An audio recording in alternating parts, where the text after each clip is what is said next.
Bismillahirrahmanirrahim. Assalamualaikum warahmatullahi wabarakatuh. Innal hamdalillah nahmaduhu wa nasta'inuhu wa nastaghfiruh. Wa na'udzu billahi min shururi anfusina wa sayyiati a'malina. May yahdihillahu fala mudilla lahu wa may yudlil fala hadiya lahu. Allahumma salli wa sallim wa barik ala wa rasulika wa nabika Muhammadin sallallahu alaihi wasallam.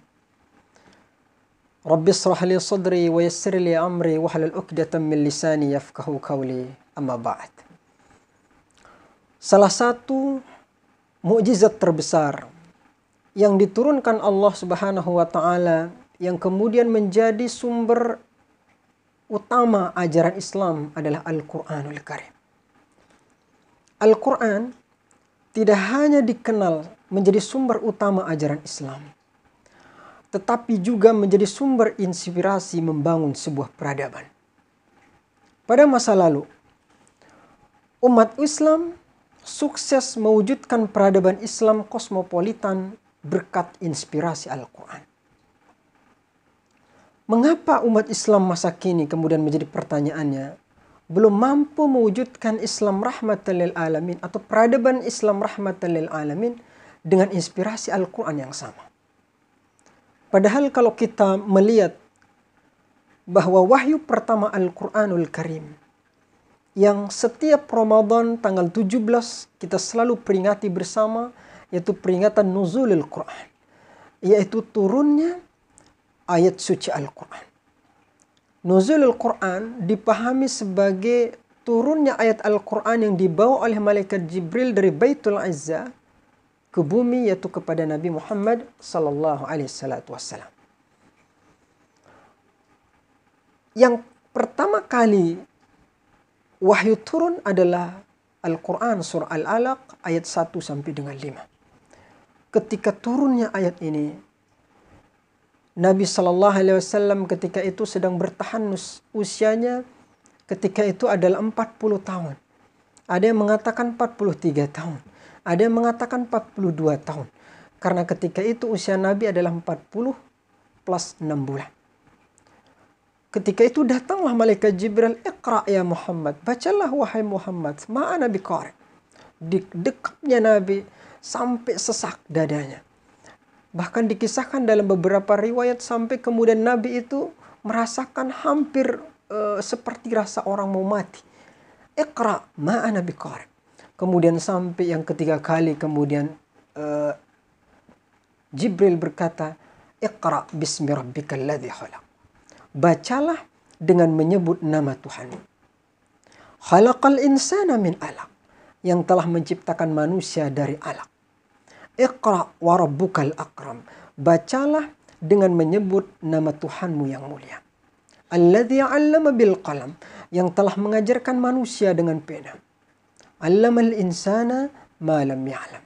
Yang telah mengajarkan manusia apa yang belum dia ketahui. Menarik sekali teman-teman dimanapun Anda berada, untuk kita mengkaji ayat Al-Quran surah Al-Alaq ayat 1 sampai dengan 5 ini.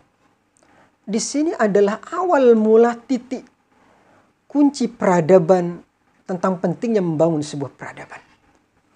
Dan salah satu cara kita membangun peradaban di dalam ayat ini adalah Iqra, bacalah. Makanya wahyu pertama surah Al-Alaq ayat 1 sampai dengan 5 menjadi inspirasi peradaban yang nyata. Al-Quran di dalam wahyu itu berusaha mengajak masyarakat Arab untuk merubah pola pikir atau mindsetnya yang ketika itu dikenal ummi, tidak pandai baca dan tulis. Tapi Al-Quran datang menyuruh mereka untuk membaca, untuk membangun riset, mengkaji, meneliti tentang betapa jejak kebesaran Allah Subhanahu wa taala yang terhampar di alam semesta ini. Akibatnya apa? Al-Quran kemudian mampu mengubah pola dan cara berpikir masyarakat Arab jahiliyah ketika itu. Yang ketika itu sangat kabilahisme menjadi berpikir yang kosmopolit. Tradisi berperang antar suku berubah kemudian menjadi berikhwah atau ukhuwah berpersaudaraan untuk membangun sebuah peradaban yang lebih besar. melewati batas etnis dan teritori primordial mereka. Ini yang menjadi awal mula betapa Al-Quran itu mampu menjadi sumber peradaban atau inspirasi peradaban di tengah masyarakat Arab jahiliyah yang ketika itu tidak kenal baca dan tulis. Apa hasilnya? Dari situ, dari adanya Al-Quran, kemudian Islam tidak hanya menjadi sebuah agama, tetapi kemudian Islam menjadi sumber peradaban yang disegani dunia. Tidak hanya di kalangan Jazirah Arab, tetapi juga sampai ke Eropa. Memberikan pengaruh bagi kemajuan Eropa. Muncullah kemudian di luar Arab itu adalah muncullah pusat-pusat kebudayaan dan peradaban Islam di berbagai belahan dunia yang bercorak inklusif, kritis. Misalnya ketika perjumpaan dengan Yunani melahirkan pemikiran filsafat dan teologi Islam. Ketika perjumpaan dengan India, muncullah kemudian tasawuf dan mistik dalam Islam. Begitupun kita di Indonesia, ketika Islam datang, masuk ke bangsa kita, masuk ke Indonesia, yang dibawa oleh para wali songo, mereka dengan sangat bijak, dengan menghargai tradisi luhur, sambil kemudian memperkenalkan ajaran Islam atau sambil memperkenalkan kandungan-kandungan Al-Quran. Sehingga agama dan budaya itu saling menopang. Inilah yang menurut saya membangun peradaban dari mulai kita adalah dengan menerapkan prinsip Iqra, yaitu budaya membaca, riset, dan meneliti. Ada beberapa pesan wahyu pertama yang ingin saya sampaikan pada kesempatan yang berbahagia ini. Yang pertama adalah Iqra, membaca. Yang kedua adalah di dalam wahyu pertama itu tidak disebutkan apa redaksi yang dibaca, objek bacaan. Tetapi yang disuruhkan adalah Bismi Rabbik. Apapun yang engkau baca, bacalah apapun itu. Hatta hal yang buruk pun boleh Anda baca. Tetapi Anda membaca yang buruk adalah bukan untuk Anda melakukan keburukan, tetapi adalah untuk menjauhi atau menghindari keburukan itu. Karena kita dibolehkan untuk mempelajari hal-hal yang buruk. Tetapi lagi sekali, bukan untuk kemudian kita mengamalkan atau kemudian mengikuti dari hal-hal yang buruk itu. Yang ketiga adalah, pesan wahyu pertama itu adalah, dengan membaca Anda tenang. Orang membaca itu adalah akan melahirkan ketenangan, memperoleh pengetahuan dan juga kehidupan. Orang yang tidak membaca adalah sejatinya adalah orang yang tidak memiliki masa depan dan juga kehidupan. Itulah pesan-pesan yang kita bisa peroleh dari wahyu pertama. Nah, bagaimana kemudian pertanyaannya adalah cara membangun peradaban yang berinspirasi Al-Quran. Yang pertama adalah mari merubah cara interaksi kita dengan Al-Quran. Yang dari tilawah yang selama ini kita membaca Al-Quran dengan dari tilawah menjadi membaca dengan penuh pemahaman dan kesadaran. Kita tidak hanya sekedar membaca, kejar target supaya dapat 1 juz 1 bulan, 1 minggu. Kemudian dalam sebulan harus 30 juz. Tetapi kita berubah, target kita adalah kita memahami, kita mendalami, kita mentadaburi dan mengkaji dari kandungan-kandungan Al-Quran. Itu sebabnya kemudian Al-Quran tidak pernah berhenti untuk dibaca. Sehingga lahir sekian pakar-pakar tafsir dari satu teks. Mungkin bisa dikatakan hanya satu-satunya Al-Quran yang teksnya dikaji dalam sekian tahun, kemudian lahir dari pandangan-pandangan dan teks-teks yang berbeda sehingga lahir sekian para ulama-ulama tafsir. Kedua adalah qiraah wa'iyah menjadi harokah ilmiah wa insaniyah. Artinya kita membaca tidak sekedar membaca, tapi menjadi sumber untuk menggerakkan ilmu dan kemanusiaan. Inilah yang terpenting untuk bagaimana cara kita menjadikan Al-Quran sebagai sumber peradaban.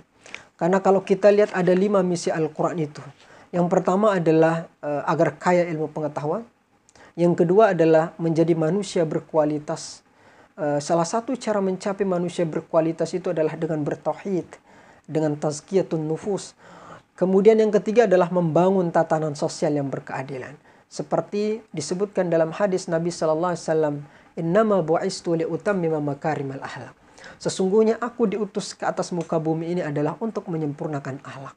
Tatanan hukum ketika itu benar-benar rusak. Tidak ada keadilan. Semua hukum berdasarkan suku dan golongan. Tapi ketika turun Nabi Muhammad dengan membawa Al-Quran, mengatakan bahwa hukum, keadilan, semua ditegakkan secara adil. Kemudian keempat adalah misi Al-Quran membangun spiritual.